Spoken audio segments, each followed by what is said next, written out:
За сайн байцгаана уу. За миний хүүг аваа сэдвт хичээлийн 9-р хэсэг эхэлж байна. Буюу 9 өдрийн хичээл эхэлж байна.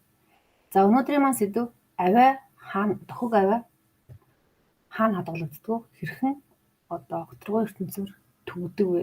Тэ дамждаг вэ? Зөөвөрлөгддөг вэ? Уншигддаг вэ гэсэн сэдвтэй хичээл байгаа.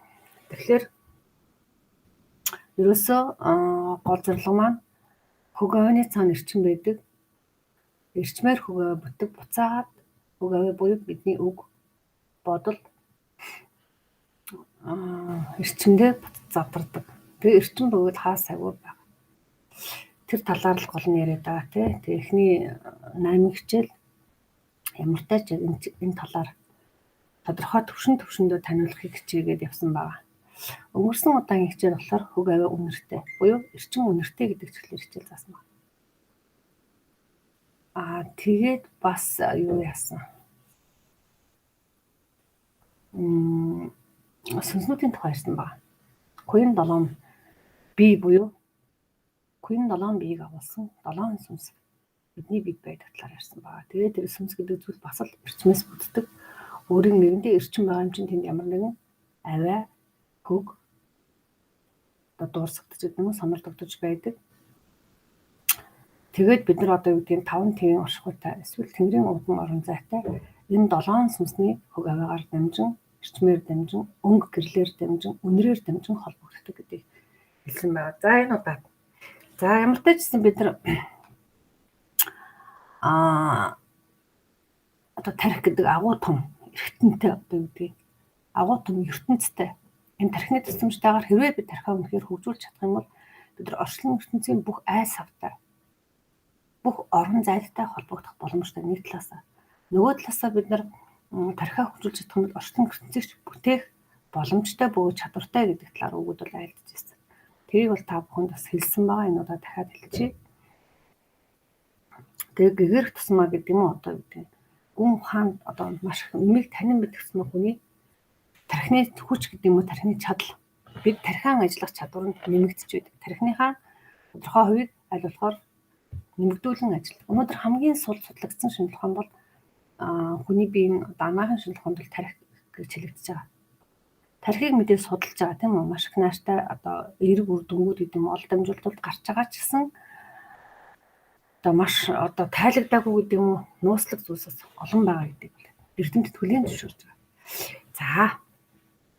За тэгэхээр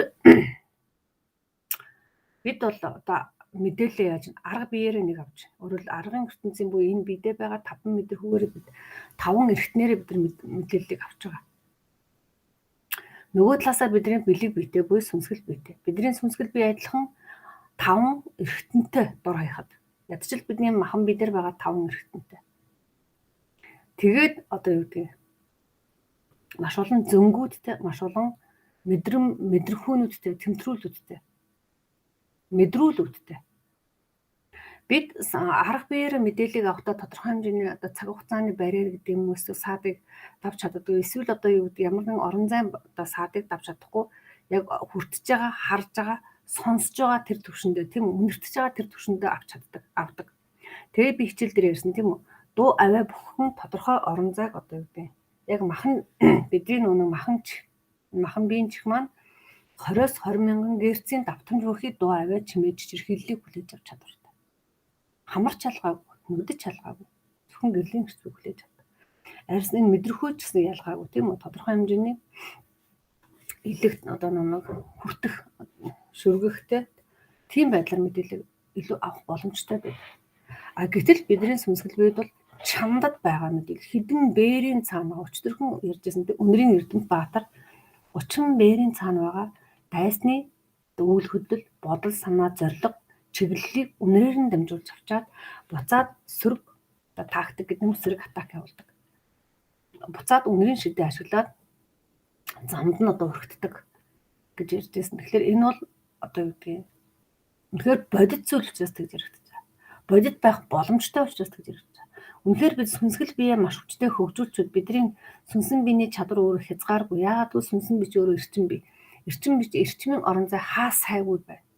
Тэгэхээр бид чадвартай байх юм бол бид зөнгөө сонгоо дотоод дуу хоолойгоо хөгжүүлж чадах юм бол энэ чанад оршихур энэ эрчмийн хязгааргүй уудам орон зай сансрах хөтөлбөрөөр хүртэл холбогдож мэдээллийг татах эсвэл тэнд байгаа үйл явдлыг харах, үнэртэх, сонсох, хүртэх, амтлах боломжтой.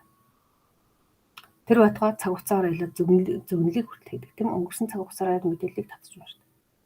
Тэгэхээр бидний бэлэг буюу сүнсгэл бие маань тэр ямар нэгэн цаг хугацааны гэдэг юм махан орон зайн саад бартаа үл тооцсон мэдээллийг сүнсгэл биедээ авч байдаг.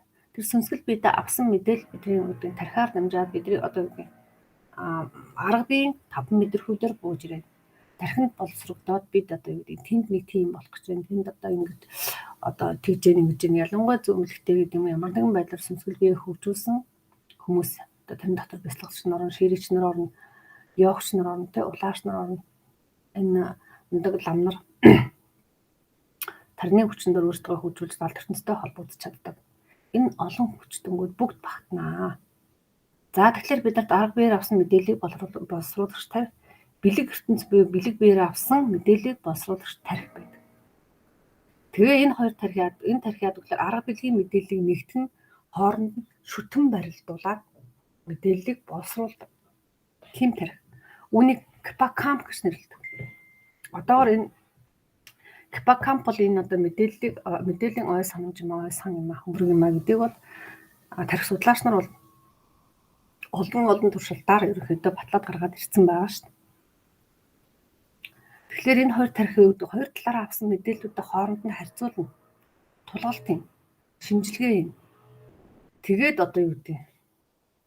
ерөнхий том зургаар нь тэр мэдээллийг боловсруулад хадгалдаг. Энэ гиппокамп гэдэг тархинд. Яг бид нар энийг бол хүний бие акашийн биеч гэж нэрлэдэг байдаг. Ерөөсөө бид нар маш олон мэдээллүүд чинь тодорхой эмх цэнгстэй эрэм даалгалтай энэ уурах тархин гэдэг бидний сүнсгэл биед агуулгадж хадгалагдчих байгаа. Ямар мэдээлэл хаана агуулгах вэ гэдэг энэ бидний сүнсгэл бие өөр тийм зохион байгуулалтаа. Бидний гарц баруун гар яг энэ бүрнийхээ энэ харалтаа байна. Зүүн гар ингэж байрлана. Гэдэг шиг тэнд мэдээллүүд өөрийн гэсэн эрчмийн түвшиндөө тодорхой хэлбэлзэл долгионыхоо түвшинд, долгислынхаа түвшинд, үүрэг функцийнхаа түвшинд хадгалагдчих байгаа. Тэгэхээр энэ гиппокамп гэдэг энэ акашийн товчоо буюу бидний эрчим мэдээллийн энэ санхүүр дотор мэдээллүүд ил далд хоёр ертөнцөөрөө авсан бүх мэдээллүүд нөгөө айцтайгаа, баяр хөөртэйгаа, бүхэл зүйлтэйгаа, халдахтайгаа, дайрлахтайгаа, харваатайгаа, намнаатайгаа хадгалагдаж байдаг. Өөрөлдөө мэдээллийн бүх суурь бид нар мэдээлэл авах маш олон сувгууд зөвхөн 5 мэдрэхүүн сүв гэж нэрлэж ярихгүй. Бидний хөлийн улаар дүрм төрлийн мэдээлэл орон зайтай холбогддог ертөнцрүүд байгаа, эргэтнүүд байгаа, эсүүд байгаа. Бидний гар гэхэд маш олон сувгуудтай, зөнгийн сувгуудтай. Бидний бүх биеэр сүүд байгаа, буюу хүрдүүд байгаа. За тэгэхээр энэ бүх олон сүүдээр зөнгийн сувгуудаар мэдрэхүүн хүрдүүдээр дамнуулж авсан мэдээллүүд тэр дээр тархинд очиж уншигдаад арга бэлгээрээ боловсрогдоод хоорондоо шинжлэгдээд давхцагдаад тэгээд гиппокамп гэдэг тархинд очиж хадгалагддаг. Тэгэхээр гиппокамп гэдэг тархинд хадгалагдтаа ямар нэгэн байдлаар атомын түвшинд гэхээс илүү кваркын түвшинд, квант физикийн түвшинд, мяндсан эрчмийн түвшинд хадгалагддаг. Сүүлийн үед бол яриад байгаа шүү дээ. Квант механикийн квантын физик өргөн яригдж байгаа. Өөрөөр хэлбэл атомыг задлахад атомын цөмөөс бөөмөөс кварк болон задарддаг юм байна гэдэг физикийн шинжилгээноос тань мэдчихсэн. Өнөөдөр бүх юм кварк буюу квантын физикээс физикийн түвшинд судлагдах зайлшгүй шаардлагатай юм байна. Үнэхээр бодит зүйл маань өөрөөр хэлбэл бит зүйл маань атом маань долгион болоод задраа авчлаа. Гэрэл болоод задраа авчлаа. Цацраг болоод задраа авчлаа. Өнөөдөр бидний яриад хоосон чанар буюу нүдэнд үл үзэгдэх эрчмийн түвшиндээ задраа авчлаа гэдэг гаргаж ирчээд байна.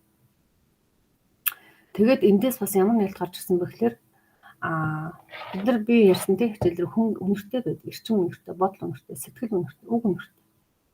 Эрчим байгаа газар болгон тэр эрчимд үнэр гэдэг зүйл агуулгадчихдаг. Үнэр дотор нь тодорхой орон зай мэдээлэл, хүний мэдээлэл, миний бодол, санаа, үг, үйлдэл бүгд агуулгадчихдаг гэдэг. Өнөөдрийн хичээлүүд дээр ярьсан байгаа. Авийн үнэр гэдэг хичээлд. Тэгвэл энэ одоо атом бол ерөнхийдөө цэник тийм үү? Гэтэл одоо кварк нь болохоор цэнгээ агуулдаг, масаа агуулдаг, үнэрийг агуулдаг, өнгийг агуулдаг гэдэг зүйл гараад ирсэн. Тэгэхээр бидний нөгөө эрчмийн одоо тэр үнэр буюу үнэрийн орон зай, тэр үнэрийн багц мэдээллүүд кваркын түвшинд байх маш өндөр боломжтой байгаа. Бидний эрчим, бодлын эрчим хүртэл өнгө гэрэл цацрагт задардаг гэдгийг би 2-3 хичээл дамжуулаад ярьсан байна. Эрчим өнгөтэй. Гэтэл нөгөө кварк чинь бас үнэртэй өнгөтэй гэдэг нотлоод гаргаад ирчихэд байна.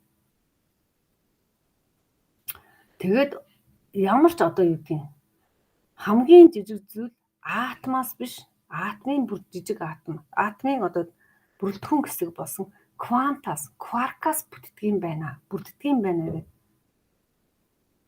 Гаргаж ирээ. Дээрэс нь тэр кварк буюу квантын одоо кваркын агуулж байгаа тэр гэрлийн фотоны агуулад байгаа. Гэрлийг залгах фотон гэдэг тийм. Тэр фотоны агуулад байгаа тэр энерги нь кваркын агуулад байгаа энерги нь тухайн кваркийг одоо тэр цалгаан соронзон долгион штэ. Энэ долгионы давтамж гэдэг зүйлтэй тодорхой харьцаагаар холбогдож байт юм байна. Тэгээд тэр харьцааг буюу тодорхой тэр тоог одоо энэ гарсан байна тийм. Планкийн тогтмол гэж нэрлэдэг. Яг нэг бүх ертөнцийн таталцлын үед нэг хэлцлийн тогтмол гэдэг шиг Планкийн тогтмол. Ийм харьцаагаар энерги үйлдвэрлэж идэг юм байна. Өөрөөр хэлбэл тэр давтамж частота гэдэг юм тийм. Давтамж өгсөх тусам тэр кваркас гэдэг юм уу тэндээс гарч байгаа тэр одоо нэг кваркын долгионы давтамж өгсөх тусам энэ кваркас гарч байгаа энэ эгэл бөмбөсөөс гарч байгаа энерги нь өсч байт юм байна гэд ийм шууд хамааралтай гэдгийг батлаад нотлоод гаргаад ирчихсэн байна өнөөдрийн түвшинд. Тэгээд одоо энэ атом байна тийм үү атом. Хэдэн электронтой. За ямар ч байсан атом. За энэ атом яаж вэ? Атомын электрон нь болохоор атомын 10 хасах 8 зэрэгт сантиметр буюу өөрөөр хэлбэл 1 см-ийг 10-8 зэрэгт хуваасан дээр тэнцүү тийм өчүүхэн хэмжээтэй бол яаж вэ? Электрон маань 10-16 см 10 хасах 16 см хэмжээтэй. Бүр маш жижиг. Тэгээ эндээс электрон ч өөрөө задраад электрон ч өөрөө юу бүрдүүлж байгаа. Атомынхаа цөмийнхаа гадуур байгаа тийм. Тэгэхээр цөм нь болохоор 10-ын хас одоо 10 хас 12 зэрэгт сантиметрийн одоо хэмжээтэй. Гэтэл протон нь дахиад түнээс өчүүхэн буюу кварк нь хувийнхонд бүр өчүүхэн. Тэгээ энэ дэр харьцаанд байж байна л да. Атомыг одоо 1 гэж үзье л да. 1 гэж үзье. Тэгэх юм бол цөм нь яаж вэ? Атомаасаа 10,000 дахин бага. Бөөм нь болохоор 100,000 дахин бага. Кварк нь болохоор 100 сая дахин бага. Тийм өчүүхэн түвшинд задардаг гэдэг квантын одоо таньчаад байна. За. Тэгээд цааш явъя. Тэгэхээр ямар ч байсан би яагаад заавал квантын физик яриад юм бэ гэхээр нөгөө бидний одоо мэдээлэлүүд хөг авианы эрчим, бодлын эрчимүүд бүгдээрээ кваркын одоо түвшинд буюу квант физикийн түвшинд нэгдүгээр тайлбарлагдана, хоёрдугаар ийм өчүүхэн бичил учраас одоо энэ өчүүхэн одоо мэдээллүүд хоримтлагтаад маш их мэдээллийг агуулгах боломжтой л гэсэн үг бидний гиппокампаар. Одоо бидний утасны жижигхэн мемори диск тийм мемори дотор хичнээн одоо мэдээлэл хадгалагддаг гэдэг. Гэтэл бидний тарих юу энэ утастай тийм баг. За тэгээд яг ийм өнгөтэй биш гэсэн юм өнгөтэй гэдгийг нотлоод өнгөөр тэмдэглэдэг кваркуудаа. За тэгэхээр одоо Кипакамп гэдэг тархи маань энэ байна. Баруун зүүн хоёр бүтцтэй. Бидний тархи чинь хоёр тархи байгаа те, баруун тархи, зүүн тархи. Нэг нь бэлгийн тархи, нэг нь аргын ертөнцийн одоо аргын тархи. Арга биеийг хөдөлгөн удирдаг, нөгөөт нь бэлэг биеийн чадварыг хөгжүүлдэг гэдэг нь бэлэг биетэй холбогдсон байдаг. Оюун санааны ертөнцтэй холбогдсон байдаг. За тэгээд урдаас нь харах юм бол ингэж харагдана. Хажуунаас нь харах юм бол ингэж харагдана. За энэ Кипакамп энэ одоо ингэж бас энэ Кипакамп гэдэг энэ доод хэсэг. Таламусын. За тэгэхээр кварк бах ажил энэ маань нөхдөр үйлдвэрлэдэг үсгээр атомын цөв буюу протон болон нейтроныг задлахад квант буюу эрчмийн тэм тоосонцрууд үүсэж байгаа. Түүнийг кварк гэж нэрлэдэг. Тэгээд энэ кварк нь түрүүний ярьсанчлан мэдээж масстай, цэнэгтэй, тодорхой цэнэгтэй байна гэсэн цахилгаан сармын эрчим байна гэсэн үг. Тэмдэгтэй тодорхой хэмжээний мэдээлэлүүд цэнгийн одоо юм мэдээлэлүүд байгаа. За тэгээд дээрэс нь өнгөтэй юм байна, үнэртэй юм байна. Тэгээ яг энэ кварк нь юу байдаг л да? 6 төрөл байдаг л да. Тэгээ энэ яг ерөнхийдөө зүгээр сонирхуулж хэлж байгаа. Бид нар заавал физик заах гэдэг юм биш, зүгээр ямар төвшөнд бидний бодлууд, авианы эрчмүүд, энэ хорчлон ертөнд оршиж байт юм бэ? Хамгийн жижиг одоо эрчмийн ширхэглэг маань, тоосонцор маань юу юм бэ гэдгийг л ядаж зүгээр л гадралдаг байхад хэрэгтэй гэж хэлж байгаа. За тэгээд нараа эхний үедээ дээшээ доошоо гэснээрээ 2 дугаар үедээ гаж болоод одоо гоёмсог, 3 дугаар үедээ дээд доод. Хүчлээ ингээд бүгдээр цэнэгтэй энэ цэнэгүүдийн хэмжээ юм байна. Нийт одоо цөмийнхөө гэдэг юм атомынхаа цөмийнхөө цэнгийн хэдэн хувийг эзэлдэг байна. Тэгээ өөрийн гэсэн юм массуудтай.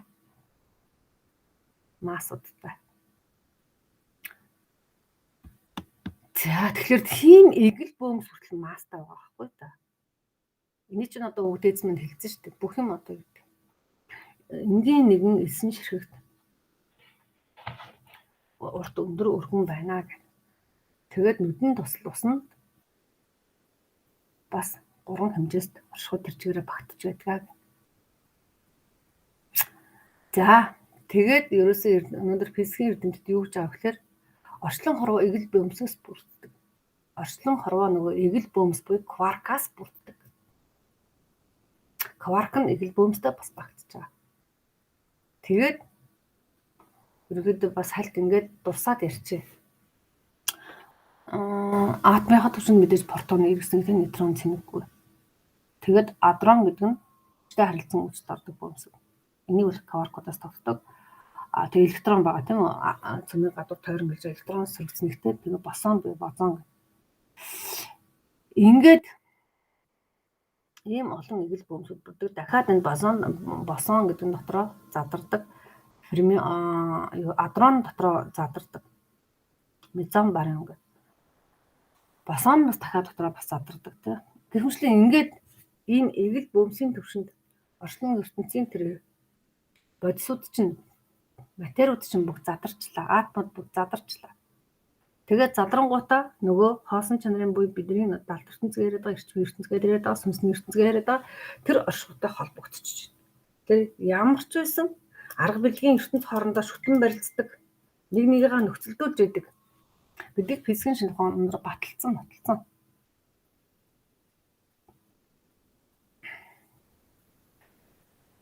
Тэгээд яг кваркууд чинь болохоор юу яадаг цөмийн хүчтэй харилцан үйлчлэлийн нөлөөнд хоорондоо талтсан байдаг. Нөгөө 6 төрлийн кварк гэж. Тэгэхээр тэр цөмийн харилцан үйлчлэлийн тэр хүчтэй харилцан үйлчлэлийн зав тавьчихсан бол кварк болоод бутарчж байгаа хэрэг чинь тоосонцроо үсгээд явчихж байгаа тийм. Цацраг болоод задарчж байгаа. Нөгөөд нь болохоор лептон гэж нэрлэдэг байгаа нь болохоор цөмийн нөө юунд ордог. Хүчтэй харилцан үйлчлэл, сул харилцан үйлчлэл ордог. Тэгээд энэ гравитон энтергээ нэрлсэн татсан тийм бөөмсүүд.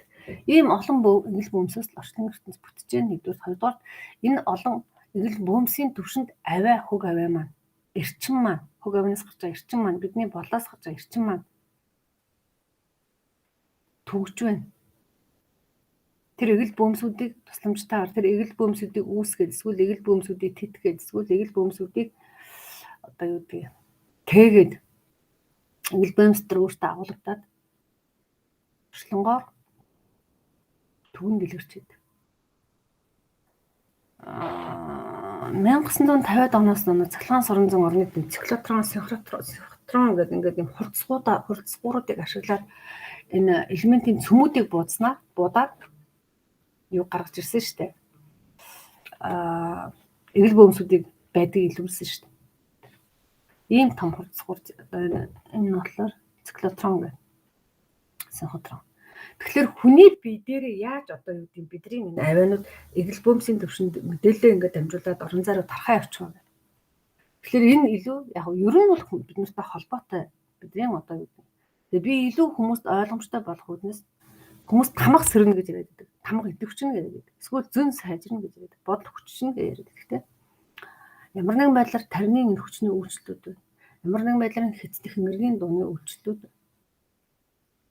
Энэ чинь яг нөгөө квант физикийн төвшнөр хам бол өнөө хурцгууруудыг ажилуулад эхэлчихэж байгаа. Бидний гиппокамп буюу тэр тархин дотор байгаа олон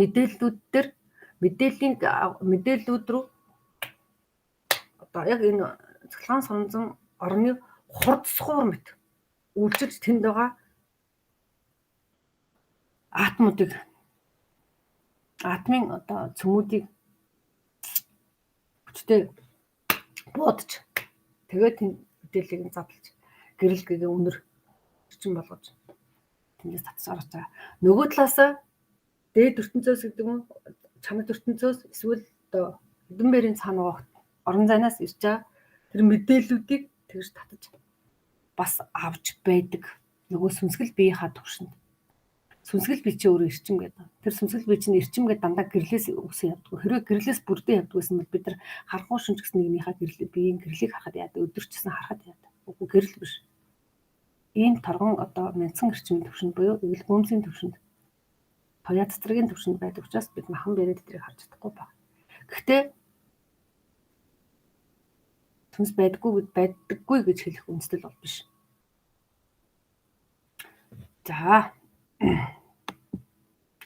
За тэгэхээр одоо юу гэж байна?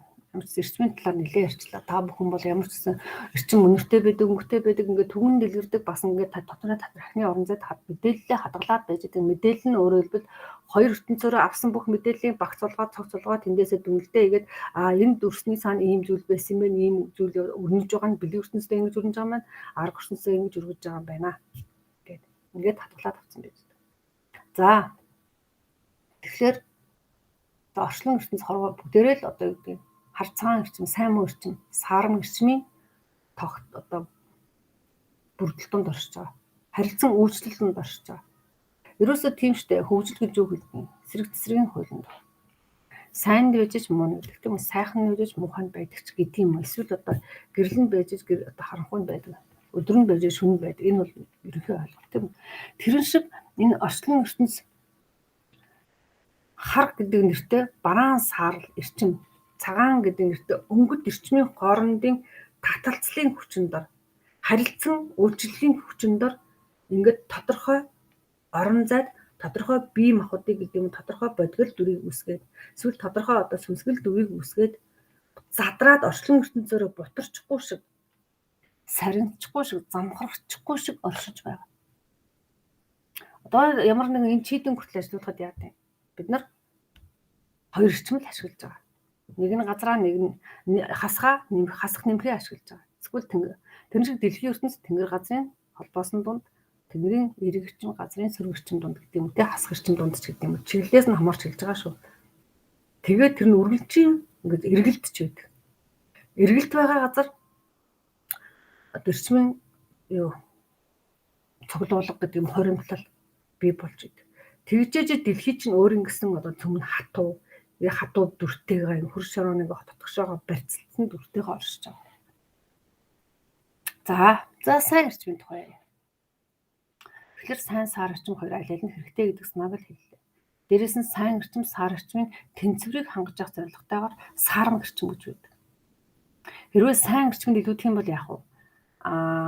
Тэр саарм эрчим нь харлуугаа хувирч харын эрчим буюу тэр тэнцвэрийг хангаж. Сайн эрчим нэмэгтлээ овоогоод байгаа юм бол одоо юу гэдэг бас орчлон тогтох боломжгүй. Лавал тодорхой орон зайдаа тогтох боломжгүй, тодорхой урт хугацаанд тогтох боломжгүй, унших боломжгүй. Тэгэхээр энэ хоёр маш тэнцвэртэйгээр л хоорондоо нэг нэгээ нөхцөлдүүлж гэдэг юм уу байх хэрэгтэй. Агуу хасын тухай хуулийн дээр гэдэг нь тий. Хуулиараа тухай хууль яригддаг. Спиний тухай физикээр бол спин гэж ярьдаг. Тэр тухай хууль яригддаг. За тэгээд хэрвээ хар эрчим нэгтгэх юм бол нөгөө саарл эрчим яг цагаан руугаа хувирч цагаан эрчимээ арвидууснаар нэг талаас эрчмийн тэнцвэрийг хангачдаг ердийн үедээ. Ердийн бус үедээ бол яг хар эрчим хэтэрхийг хэлүүлдэг юм бол байгаа саарл эрчмийг цагаан болгоод ч дооцно гэдэг нь хар эрчмийн тун гэдэг чинь бол тэрийг устгалд оруулна. Эсвэл сарнилд оруулна, задралд оруулна, хувиргалтанд оруулна. Тэгээд сайн эрчим гэдэг нь эсвэл сараг эрчим арвиж гарч ирдэг. За энэ хорвоо дэлхий хүний махан биеийн оршин тогтнохын үндэс нь энэ хорвоо дэлхийч тэр хүний махан биеийн оршин тогтнохын үндэс нь өөрөө эрчим. Зөвхөн хөг аваа гэдэг нь бодлын түвшинд ярихгүй. Ерөөсөө бүх юмны оршин тогтнох байх үндэс нь байхгүй.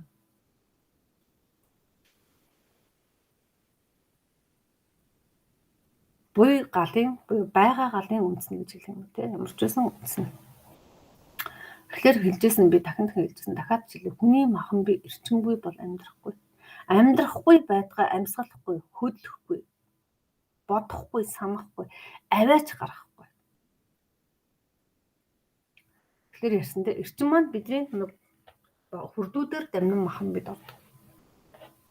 Тэгэхээр бидний хэрэгжилж байгаа эд зүйл бүхэн эрчимтэй. Ямар нэгэн байдлаар энэ цагийн шинжлэх ухааны ололтоор бий болсон тэр янз янзын эрчмийг судалдаг тоног төхөөрөмжөөр үзээд эрчимгүй байна гэж гарсан ч тэнд цаана эрчим бэж идэг. Үүсгэсэн зүйлдээ тодорхой эрчмүүд байж л байна. Үүслийн эрчим тэнд байж л байгаа.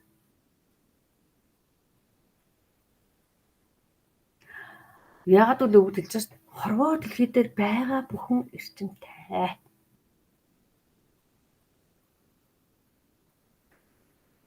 Энэ халбаг амьгүй гэж бодъё тийм үү? Гэтэл энийг бүтээсэн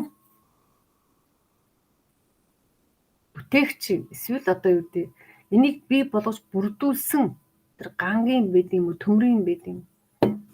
Тэр зүйл өөрөө эрчимтэй оршиж байгаа учраас эндээс тодорхой хэмжээний эрчим ялгарч л байгаа. Ам байхгүй гэж болно. Эрчим гэдэг ойлголт нь байгаа. За нарт хорвоо дэлхийн сайн эрчмийг дөрвөн том их үүсвэрт хуваадаг. Хөрс дэлхийн эрчим, байгалийн сайн сайхан эрчмийг хүний махан болоос сүмсгэл бие шингээдэх өөрөөр хэлбэл хөрс дэлхий. Нарны эрчим.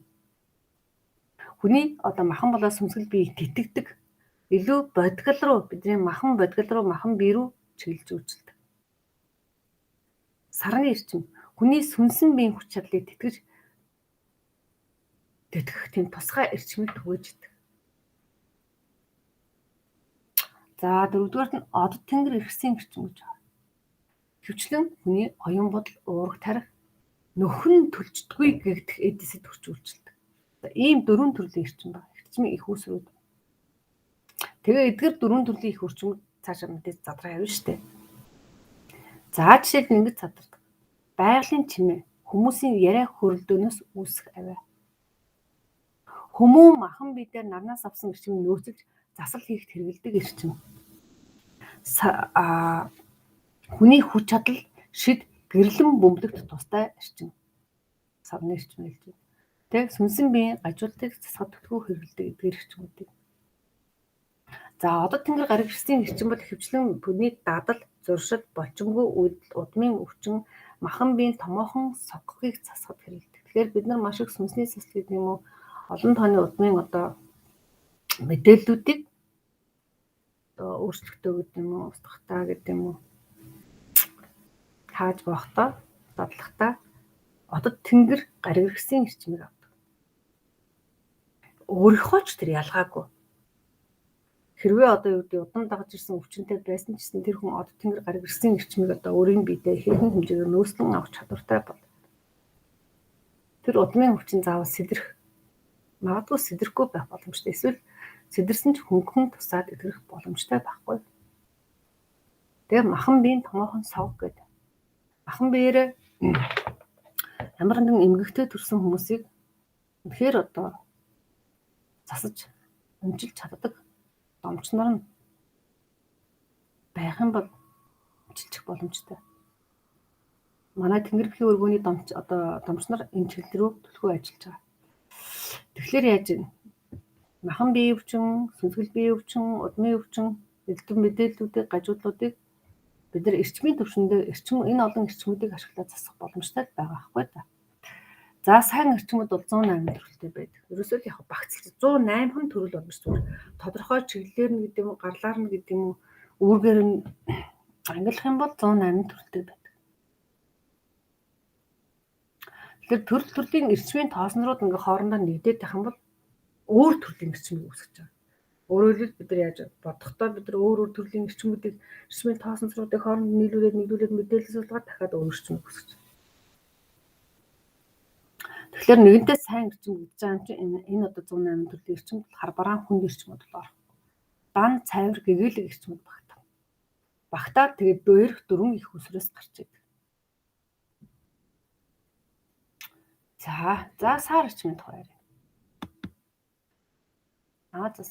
За сайн эрчим тухай үргэлжлэнэ. Слайд 20. За сайн эрчим.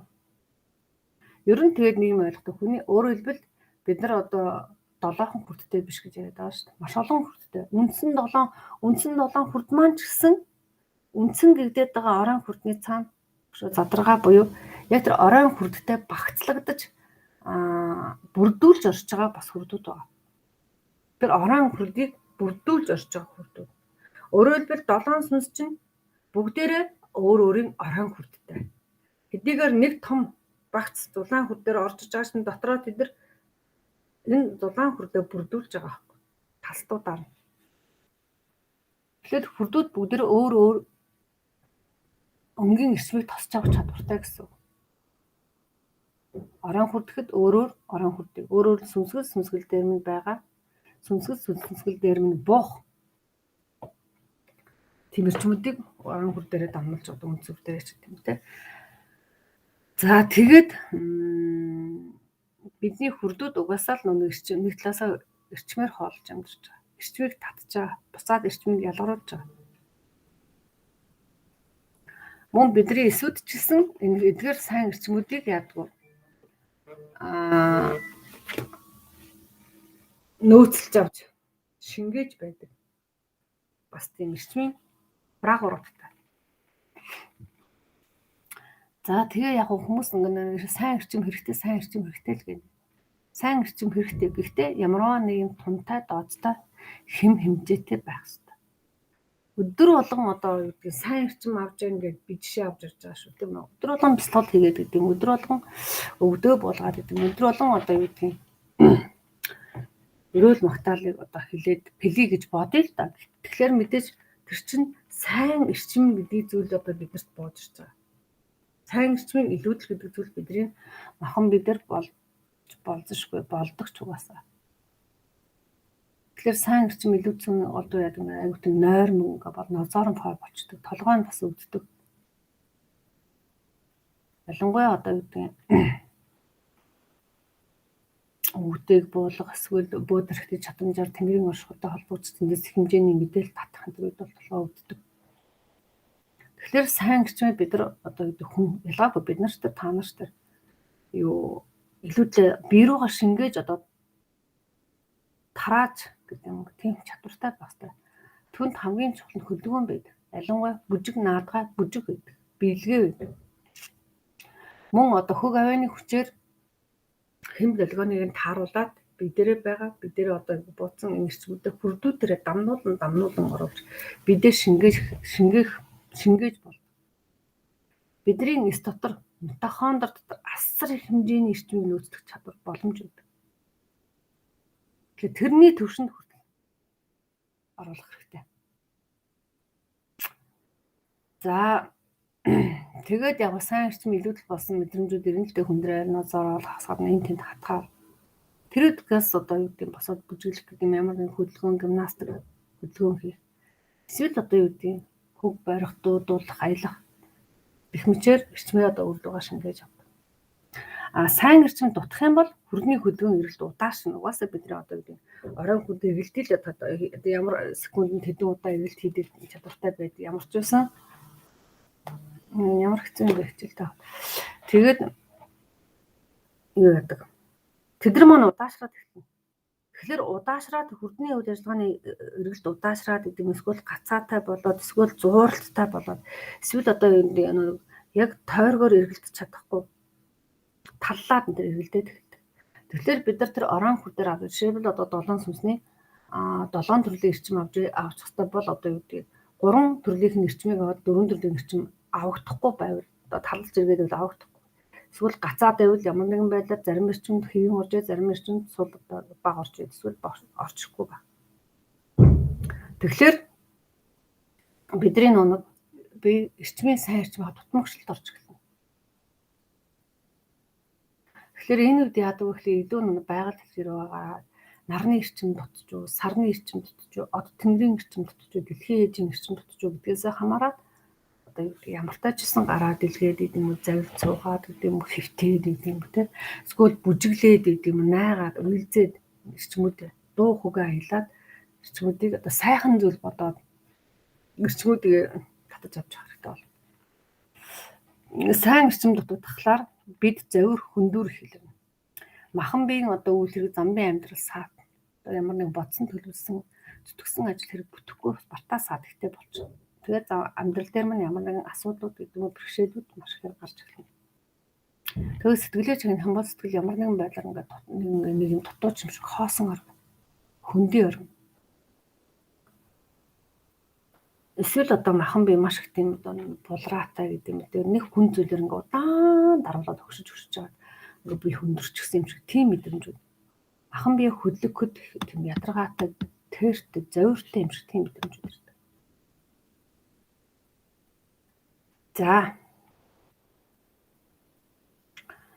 Тэгэхээр түрүүний ярьсан сайн эрчмийг татахын тулд одоо ер нь бяцлал хийж байгаа тэр самгади явагч нартай энэ олон хөдөлгөөнүүд бүртүүд бүгдээ тодорхой хэмжээний сайн эрчмийг татан байж өөртөө сүнсгэл биедээ их хэмжээний хүч чадвар хурааж өгч сүнсгэл биеийн тархийг бэлэг тархийг сайн ажиллуулдаг сүнсгэл биеийн чадваруудаа сайн хөгжүүлсэн байдаг. Зөнтэй, мэдрэмжтэй, совинтой тийм байдаг. Үгэнд хүчтэй, үйлдэл нь хүчтэй, бодол нь хүчтэй, оюун нь хүчтэй. Тэг яг сайн эрчим төрлийн дутагдaltaй өнгөж байна л да. Хар багасаа одоо муу зүйл боддог болгоцсон ч гэдэг юм уу. Нэг тийм төрлийн одоо тийм имийг эсрэгөөр хардаг. Тиймэрхүү бол хүмүүс бас байдаг. Мөн одоо юу гэдэг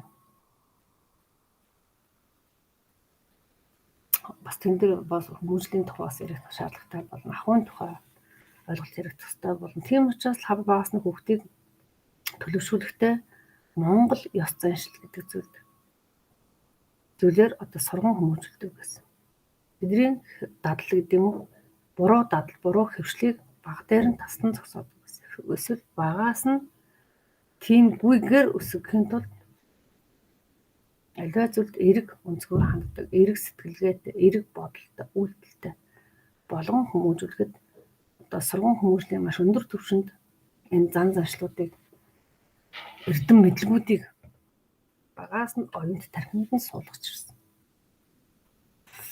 За. Тэгээд юу л да.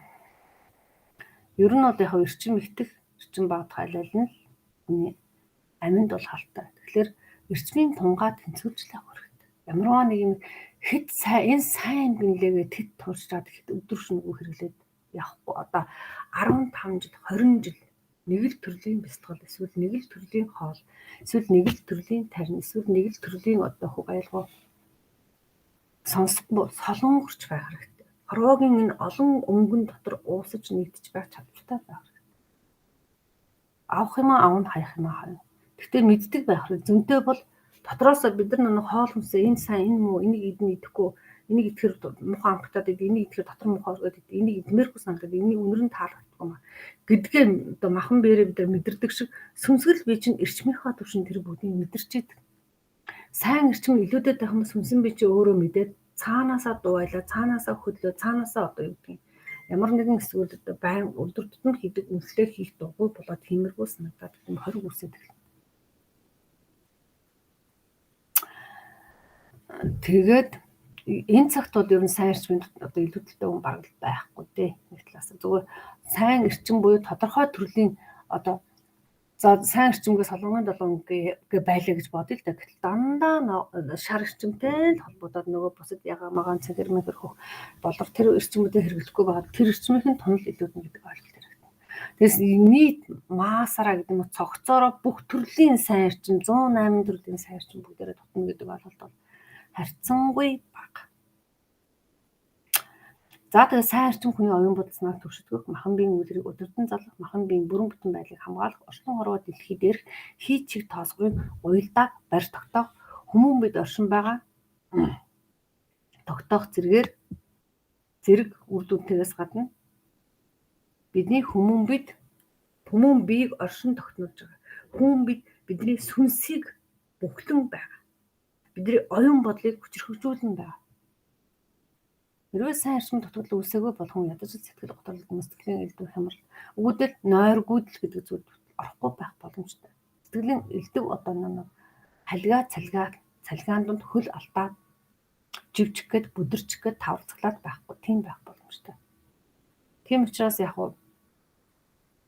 манай хол нойргүйдлийн эсрэг эмчилгээг хийхдээ нойргүйдлийн өндөр хийж аачсан ерөнхийдөө бид нар тэрнээс маш олон стресстэй, депресстэй, гутралтай, хямралтай, дарамттай, татдаг, ундаг одоо юу гэдэг оюун ухааны тодорхой хэмжээний сааталд орчихсон, мартамхай санамхай болчихсон тийм хүмүүсийг хамарч үйлчлэгэнд явуулж байгаа. Илүү бид нар тэргээр одорхсын эрчим гэдэг чанад эрчим, торгон эрчим, мяндсан эрчим, орон зайтай холбоос гадна тэндээс одоо тэр эдгээр эрчмүүдийн охиудыг, шимүүдийг, балуудыг болгож өгөх гэж зорддог. Мөн тэгингээ зүгээр нэг одоо эмчилгээ явуулдаг. Дандаа энэ бүхнийхээ учир утга, шалтгаан, үр дагавар, ач холбогдлын тайлбарлаж эмчилгээ явуулдаг. За чадандаа л олон янзаар тийм үү монголчуудаас сэрэх гээд монголчуудаа эрдэм мэдлэгийг цогцлоод өгөх гээд Номхон Тэнгэрийн хаан үлийг өргөн дурвсаар гэдэг юм уу? Өргөн царгуунт хийхийг бид нар зоригдож ийм олон засал эмчилгээ сургалтуудыг явуулж байдаг.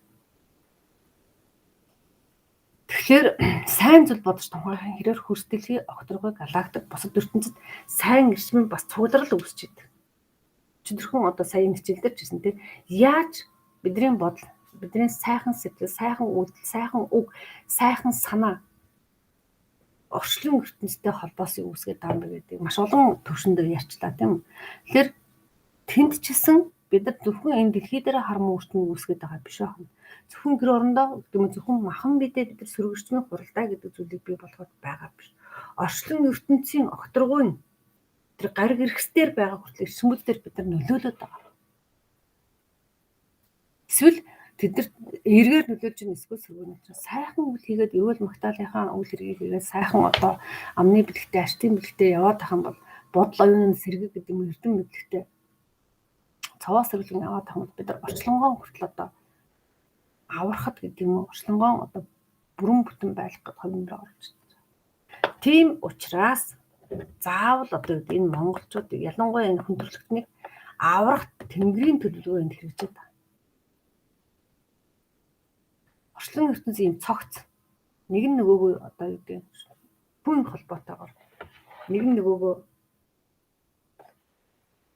барьцалтуулан нөхцөлдүүлэн байгаа учраас л хүн бид энэ дэлхийд байгаа хүн бид гэгэрх гэдэг зайлшгүй шаардлагатай хүн бид.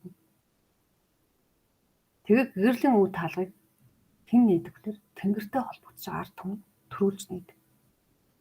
Тэнгэртэй холбогдож байгаа ард түмэн төрүүлж сэрдэг юм аа. За тэгээд сайн эрчмийг бидээ сайн эрчим нэг бие даст ингээд удаан тогтоход амаргүй байдаг. Тэ ямар одоо ялангуяа энэ цаг үед нийгмийн ороо босгоо гэдэг бүр амаргүй байна. Тэгэхээр яадаг вэ гэхээр сайн эрчмийг удаан тогтоохын тулд өвгдүүд цагаан эдээ хэрүүлдэг байсан.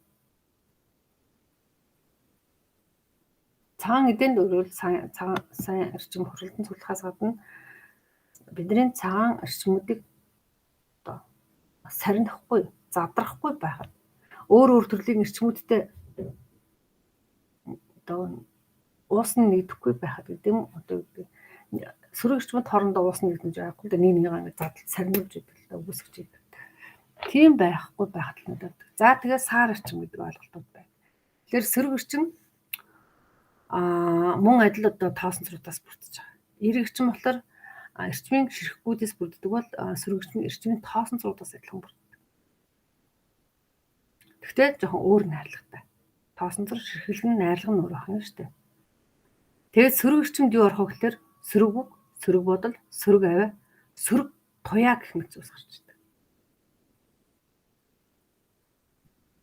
Тэгээд сөрөг туяа бол хаас агуулж гарч байна шүү дээ. Юм бол тийм үү? Бидний одоо интернетийн очинд одоо ингээд зурагт үзээд гар цаашаагаад сууж байгаа хүртэл тэндээс гарч байгаа мэдээллийн төвшөнд сөрөг туяанууд илгарчлаа. Сөрөг авиа. Тэгэхээр янз янзын одоо энэ тоног төхөөрөмжүүдийн хүмүүсүүд эсвэл биднээс гарч байгаа сөрөг үг үйл авианууд сөрөг эрчмийг энэ дэлхий дээр байгаа сөрөг эрчмүүдийг бүрдүүлээд сөрөг бодлууд, сөрөг үг ийм аюултай. Тэгээд сөрөг эрчимд сөрөг өнгөний бас хэлтэрхий агуулгадж байдаг. Сөрөг өнгөний хэлтэрхий, нөгөө хүнд өнгөний хэлтэрхий.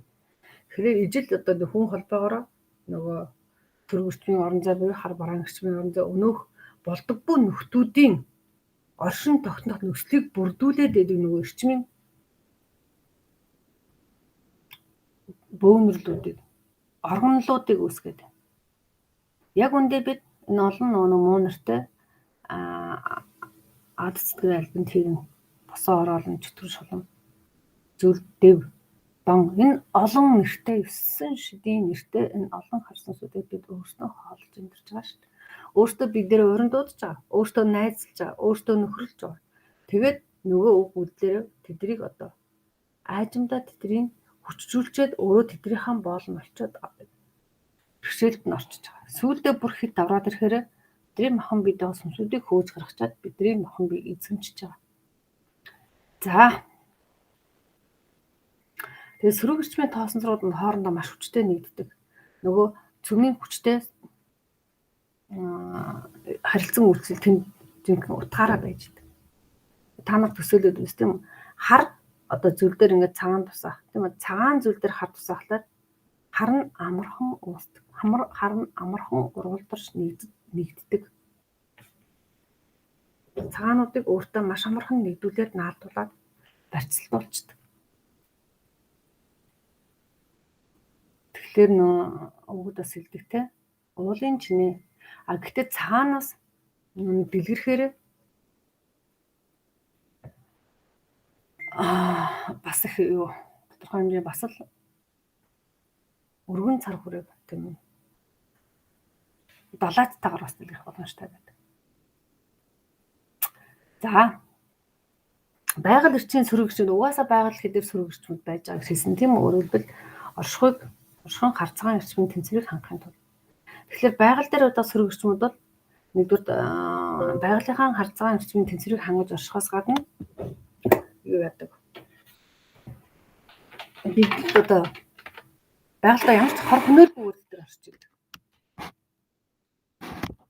Огторгон сөрөг эрчмүүд болохоор галактикууд одорхисуудынхаа оршин тогтоох эргэлтэд хөдөлгөөнийг нь хангахын тулд цагаан эрчимтэй сүлэн байж хангаж өгдөг. Хүний сөрөг эрчим болохоор илүү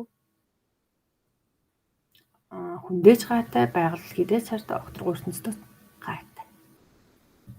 Тэгээ хүний сөрөг эрчмийн хөсвөрт бол одоо нэгдүгээр хүний айдас, хүний үг, хүний бодол, хүний үйлдэл энэ дэг ордог. Тэр айдас гэдэг бол маш аюултай. За тэгээ үгийн сөрөг эрчим нь сөрөг үгийг өөрөө үйлдвэрлэж бий болгоод бусдад түгээхэд ялгарч байдаг. Өөрөө бий болгож шүү дээ. Тэгээ үгийн сөрөг эрчим нь сонроор дамжаад тархин төрж тархинаас дотор ирэхтүүдийг гэмтэн. Бодлын сөрөг эрчим болохоор хүний гэрлэн бүрхүүл аавра гэж нэрлэдэг байгаа. Түүн дээр очиж байрлцдаг. Тэгээд бодлын маш олон удаагийн сөрөг эрчмийн дүнд өөрөлдвөл давталтай далд ухамсарын төвшөнд яригддаг шүү дээ. Тэр нэг юм олон давтан хийгээд байгаа. Давтан бодоод давтан үлдээд давтан хилээд тийм давтамжийн үр дүнд юу яадаг? Үр дүнд өөрөлдвөл сөрөг эрчмийн тоосонцрууд ингээд нэгдээд гэрлэн бие дээр хуралдаад тэгээ хүний эдэрхтний гэмтээснэр өвчин үүсгдэг. Эрчмийн бие дээр хуралдаад нөгөө эрчмийн цорхоонуудыг үүсгэв. За 3 дугаарт нь үйлдэлийн хармон орчин бол хүний махан бие эдсэж шууд хүрчдэг. Үйлдэлийн хармон орчин. Үйлдэлийн хармон орчин гэдэг нь нөгөө хараал, жатав, дөнгө тушаа гэх мэтлэн ингээд ямар нэгэн эд зүйлийг ашиглаад, гар хөлийг ашиглаад битээгэр хийгддэг гэж. Тэгээ үгийн болон бодлын сөрөг эрчим хэд хэдэн саадыг тохиж эдэсэд хүрдэг бол үйлдэлийн сөрөг эрчим хүний махан биеийг дайрчилсан учраас цар хүрээ нь маш өргөн тоосонцрууд их хэмжээгээр ялгардаг.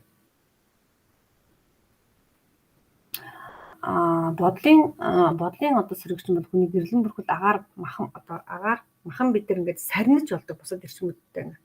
Харин үйлдэлх бол эдэсэд тухайн одоо хүрдгэр хүндээ хүн бидний хувьдаа бол аюултай. За айдсын сөрөг эрчим болохоор зочиж айд сандрах баламдах төгшөх үед илүү ялгардаг. Хүмүүнээс өөрөөс нь ялгарч өөрийнх нь махан бид нар хурдаг учраас нэг талаасаа бусдад нөлөөлөх чадвар багтай. Бодлын сөрөг эрчим бол хүмүүнд өөртөө ч бас хүчтэй нөлөөлж байгаа. Тийм аюултай. За тэг өнөөдрийн маань эрчмийн тухай задаргаа хичээл маань гэсэн ингээ өгөр өндөрлөе. Бас нэлээд хугацаа авчлаа тий. За тэгэхээр авины цаана байгаа эрчмийн цаана байгаа. Эвэл бөөмсийн тэгээд шин чанар эвэл бөөмсөөр дамжаад би докторгүй ертөнцийн эрчмийн орон зайтай.